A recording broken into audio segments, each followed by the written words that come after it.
Hey, welcome back. 43 minutes past the hour. No matter the district, schools have been trying to provide options for parents to choose what's best for them and their kids. But not everyone is able to keep their children home full time, even if they want to. This morning, we're zooming into St. Johns County and their reopening plans. We want to get out to Renata DiGregorio. A big question this morning is what happens if someone inside of a school building tests positive for the coronavirus. Renata.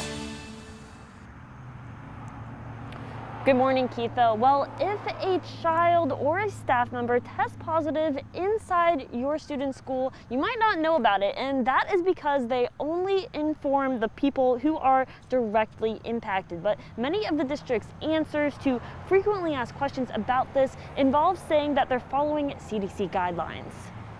Many of the frequently asked questions on the St. Johns County School District's website are about what if someone tests positive at school. While a student quarantines, they'll get support from their teacher at home, technically staying with their original class.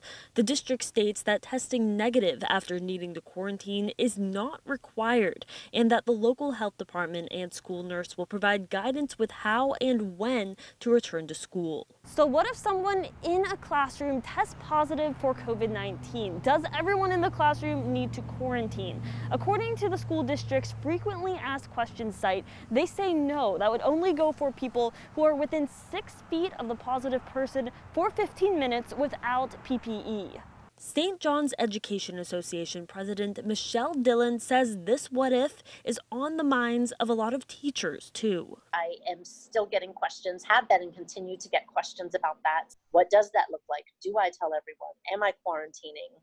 But I trust that district and union are on the best path to follow the advice of our scientists, of our health professionals and the CDC, and we will adhere to those guidelines.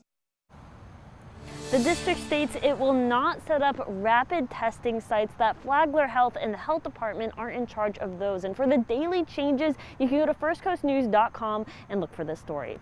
I'm Renata DiGregorio, live in St. Johns County. First Coast News, on your side.